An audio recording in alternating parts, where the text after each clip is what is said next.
falei que a urna é fraudada, eu falei que eu não confio. Entendeu? Vamos ver, vai lá. Inclusive utilizando uma documentação do próprio Serviço de Inteligência americano, a CIA, apontando sobre a possibilidade de vulnerabilidade do sistema eletrônico de votação. Vai lá. E uma das suspeitas é que uma empresa chamada Smartmatic, de origem venezuelana, uma das suspeitas é que tenha havido uma programação para alteração das votações naquele país. Pausa aqui. Nas eleições. Vamos lá, gente. Deixa eu lembrar para vocês aqui. A urna eletrônica, ela não é conectada em nenhuma rede. A urna eletrônica, ela é como se fosse uma calculadora. Tanto que a apuração, ela não é feita online, ela não é real time, entendeu?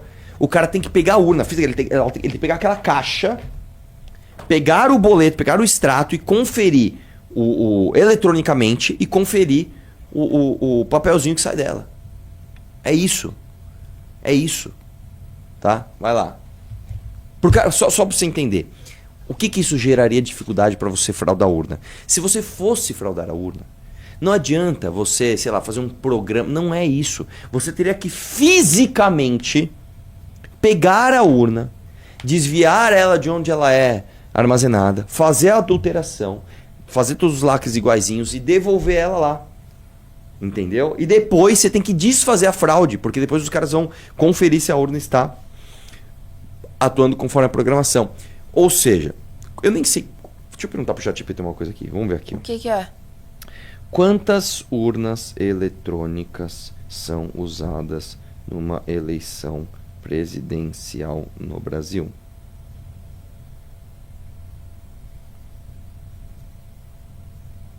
Pessoal, dá like na live enquanto... Ó, existem hoje cerca de 500 mil urnas eletrônicas. 500 mil. Ah, vou fraudar a eleição. Mano, eu vou fazer uma puta operação. Uma puta operação. Vou fraudar 1000. Vou fraudar 1000. Cara, você não faz nem cócega, bicho. Tem 499 mil que você não fraudou. Você entendeu? Você entendeu? Quando a gente coloca as coisas em proporção... Isso é uma coisa, cara, que...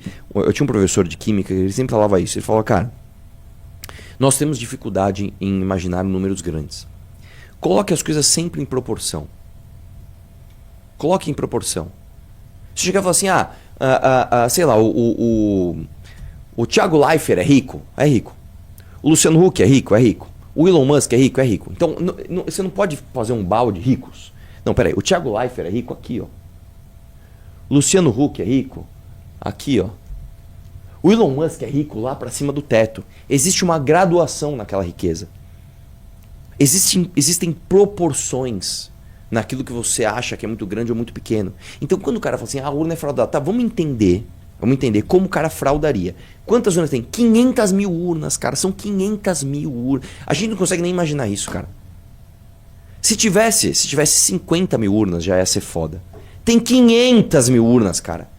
Não dá pra você fraudar uma eleição com 500 mil. Não dá, mano. Você entendeu que não dá? Vai, põe na tela aí. De 2010, se não me engano. Dados de inteligência de 2004 a 2020, nas eleições de Venezuela. 20 in Venezuela. E as eleições sob suspeita. A Venezuela não pode... Quantas urnas eletrônicas existem na Venezuela?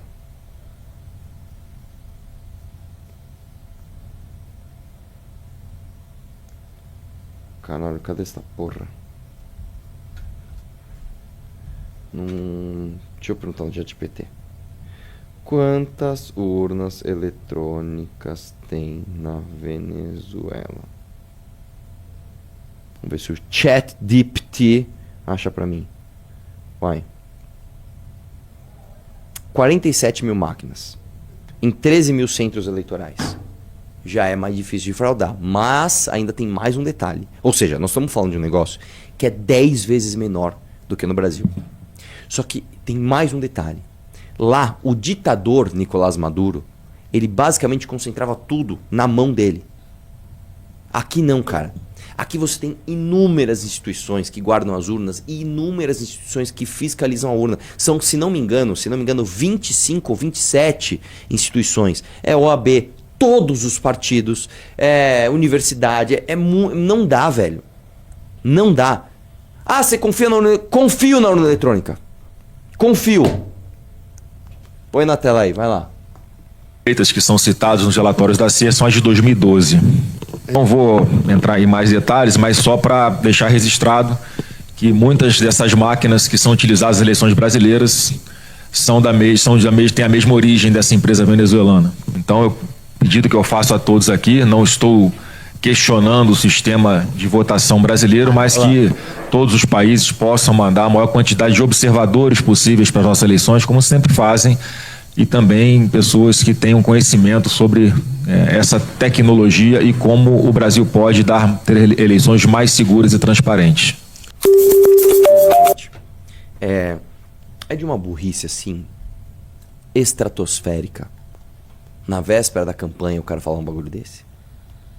Você acha o quê? Você acha que o cara que tá bolsonarista ali, ele tá, mano, puta, velho, o Flávio, mano, meu candidato, tem que... Você acha que a partir disso ele faz o quê? Ele anima mais e fala, agora eu vou pedir voto pro Flávio. Ou você acha que você desanima um cara? Mano, é uma coisa assim, você não precisa nem de um marqueteiro milionário. Você acha que a tia do Zap, nesse momento, ela faz o quê? Ela dá aquela arrefecida lá, puta... tá tudo fodido mesmo, tá tudo roubado mesmo. Os caras, se desse pra ganhar pelo menos, né? É isso, você põe isso na cabeça das pessoas. E vou falar mais. Isso prejudica o próprio PL, porque no primeiro turno você vota não é só pra presidente, não, você vota um monte de gente. E essa galera toda quer que o cara vai votar, velho. Né? Aí sabe o que acontece? Do que aconteceu em 22. No primeiro turno, como você tem lá um monte de gente, não, vota em mim pra deputado, vota em mim pra senador e papapá. A galera falando pra turma e pra urna, você até tem uma galera indo lá votar. Chega no segundo turno, não tem essa galera pra ir pra cá. Vou pra praia mesmo, foda-se, não vou fazer porra nenhuma, vou fazer churrasco, não vou votar não. E aí você perde a eleição, mano. E mais um presente pro Lula. Aí o que o Lula vai fazer? A urna é segura, vamos pra urna que nós vamos ganhar, os caras já estão sentindo a derrota. Aí o petista fica, mano... eu quero muito fazer propaganda do Lula. O cara vai pra cima, velho. Você aquece o público do outro. É muito impressionante isso, cara. Nossa senhora! Vamos, próximo. Ex-ministra de Jair Bolsonaro recusa ser candidata a vice-presidente de Flávio. Coordenador da campanha, senador Rogério Marinho, diz que tentará uma coligação com a Federação PP União Brasil ou com republicanos até o último minuto. A senadora Tereza Cristina negou o convite para ser candidata a vice na chapa do senador. Né? O pré-candidato PL busca uma candidata a vice num dos partidos do Centrão como União Brasil, Progressistas ou Republicanos. Até agora não teve sucesso. Tereza e Valdemar se reuniram, tal... Segundo interlocutores, ele avalia que a participação na campanha presidencial viabiliza essa candidatura, tal, porque ela quer ser presidente do Senado, é isso? Ela era a maior aposta do Flávio, você sabe, né? Então tá bom. Próximo. Eduardo chama Michelle de imatura e diz que madrasta. É muito legal que chamam ela de madrasta dele, né, cara? Tipo, ela tudo menos madrasta dele. Jamais poderia ter gravado o vídeo contra o Flávio. Cadê o vídeo? Vamos ver. Não tem vídeo não, eu não achei. É naquela entrevista gigantesca. Eu procurei, mas não achei. Enfim, a aspa tá aí. Caiado chama Eduardo de pateta da política brasileira após ex-deputado cobrar posição em golpe da Disney. Pera aí, desce aí um pouquinho. Desce um pouquinho. O ex-governador, tal, vamos lá, pá. Radicado em solo americano desde fevereiro do ano passado, o filho do ex-presidente Jair Bolsonaro rebateu crítica presidencial pela obtenção do Green Card, cobrando uma posição de Caiado pela condenação de fazendeiros no que chamou de golpe da Disney, em referência à trama golpista pelo qual o pai e aliados foram condenados no STF. Nossa. Agora, Ronaldo Caiado. Eu não lembro do Ronaldo Caiado, tá? em 21. Quando começou essa história de golpe. Foi 21, tá? 21. Lembra da reunião do General Heleno? Tem que virar a mesa logo. Isso é julho de 21, tá? Eu não lembro do Ronaldo Caiado fazer isso. Eu não lembro também, em 22, no meio de 22, quando já começou esse papo de a urna não é confiável. Eu não lembro do Ronaldo Caiado falar, gente, parem com isso. Eu não lembro também, depois que o Bolsonaro perdeu a eleição e ficou incentivando as pessoas a fazerem acampamentos, etc. Eu não lembro do Ronaldo Caiado, tá? Não lembro do Ronaldo Caiado indo lá e falando pra galera, gente, volta pra casa, velho. Não vai ter golpe militar, coisa nenhuma, parem com isso. Aí agora, na véspera de eleição, golpe da Disney. Golpe. Agora é tarde, irmão. Não adianta. Agora, sabe o que eu acho que aconteceu? Eles viram o Renan crescendo. Falando, o que esse cara tá fazendo? Tá batendo no Flávio. Ah, vamos bater? Não, agora já era, velho. Agora já foi. Não, a minha teoria é o seguinte: o Ronaldo Caiado, nessa última pesquisa que teve da Big Data, ele apareceu um pouquinho à frente do Lula em um cenário de segundo turno. Então é o momento perfeito para ele se descolar do Flávio Bolsonaro e tacar fogo numa... Porque antes ele crescer, até ontem, ele e o Zema era um grudado em cada bola do Bolsonaro, do Flávio. Sim. Porque era assim que eles estavam crescendo, junto com o público do bolsonarismo. Aí saiu essa pesquisa mostrando que ele tá um pouquinho à frente do Lula num cenário de segundo turno. Ele já falou, opa, momento perfeito pra eu soltar pular desse barco que tá afundando. Tanto as pessoas que estão puxando o saco do Flávio agora de última hora, quanto as pessoas que estão batendo no Flávio agora de última hora, elas não vão encontrar a atração que elas acharam que elas teriam, não porque o povo acordou e o povo está esperto, não é isso não, mas porque as militâncias dos candidatos, tanto do PT, quanto do Flávio, quanto da Missan, quanto de qualquer um, as militâncias estão defendendo o próprio time, os próprios interesses também, tá? Dos oportunistas que chegam querendo furar fila. Fica na tua aí, velho. Para. A própria militância do Flávio, do Flávio, defende o Flávio, entre aspas, dos aventureiros que chegam agora. Você vê o André Marinho, tentou pagar o pedágio e, cara, não deu nada. Tá? Outros caras que, inclusive, saíram do MBL e tentaram pagar um pedágiozinho. Já até identificar, nem adianta pagar pedágio agora, já fudeu.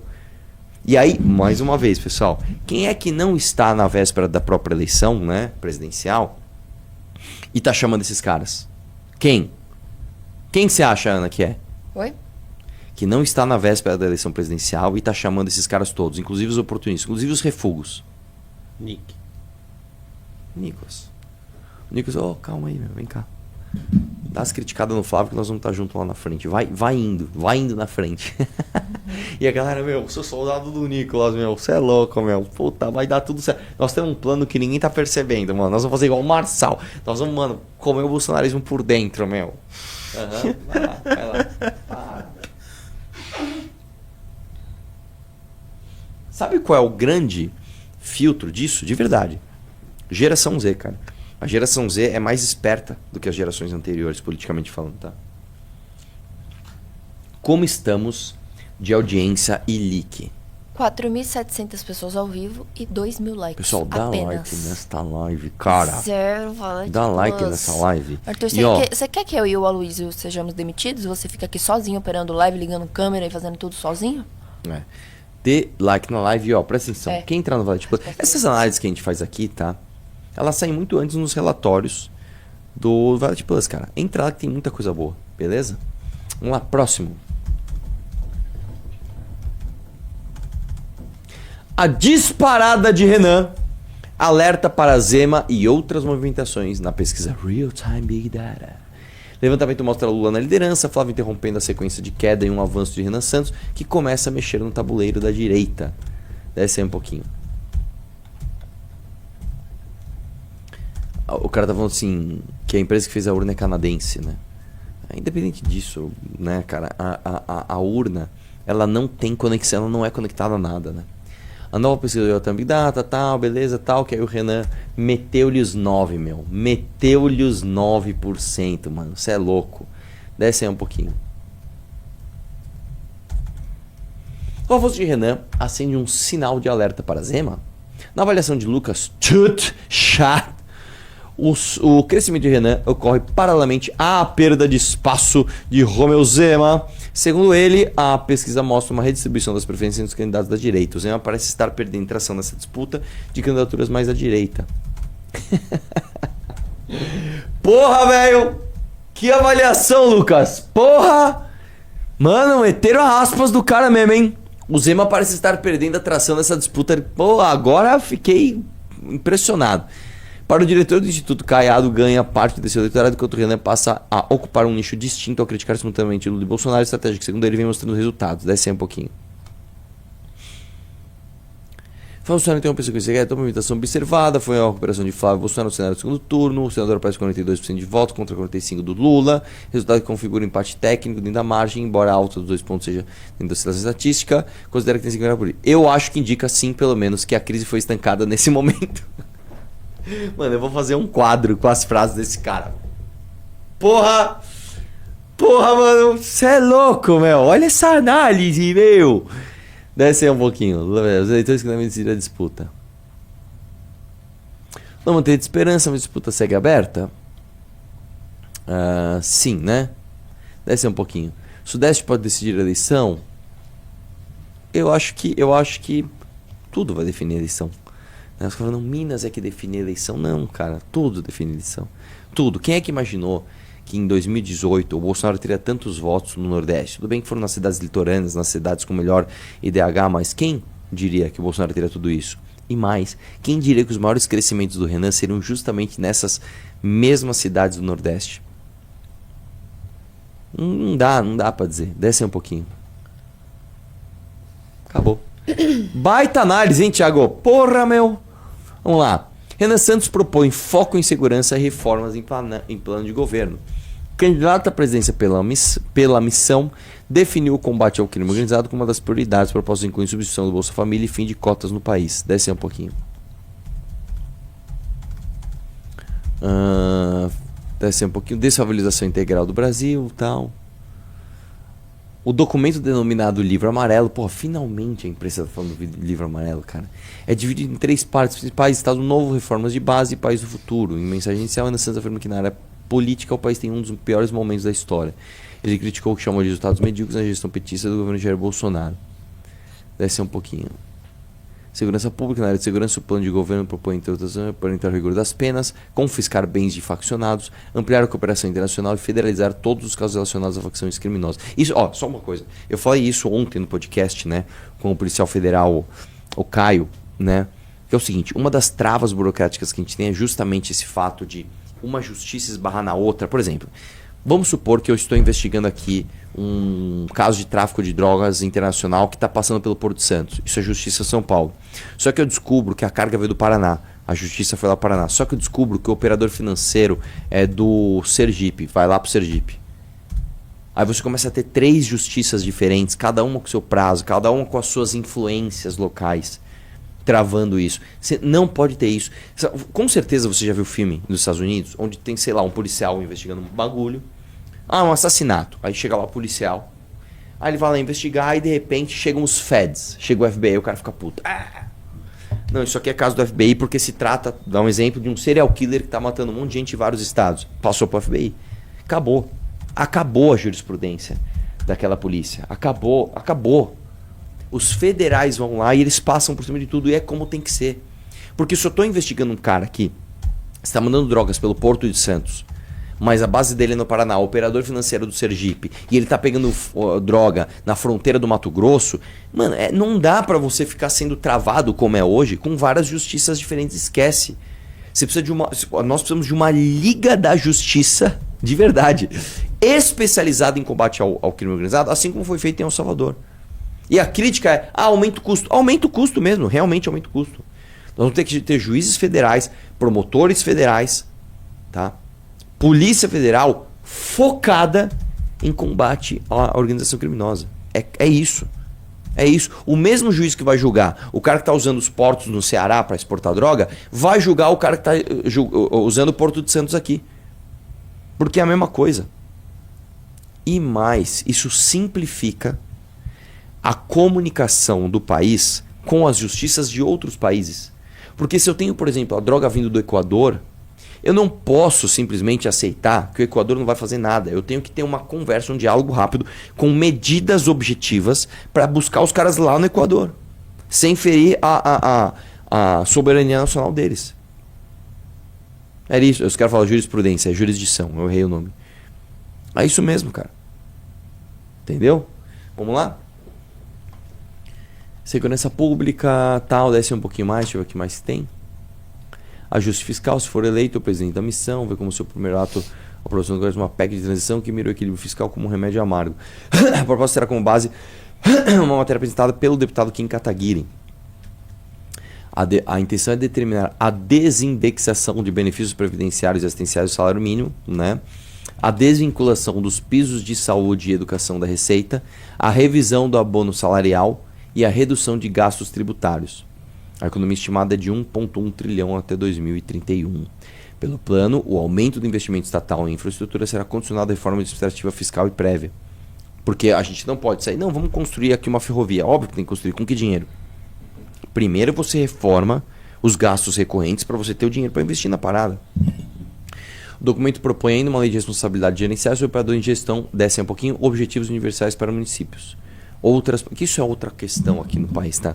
Quando eu comecei a aprender sobre política, eu achava que o problema do Brasil era a centralização de poder, né? Era a falta de autonomia do gestor municipal sobre o dinheiro dele, sobre o dinheiro dele.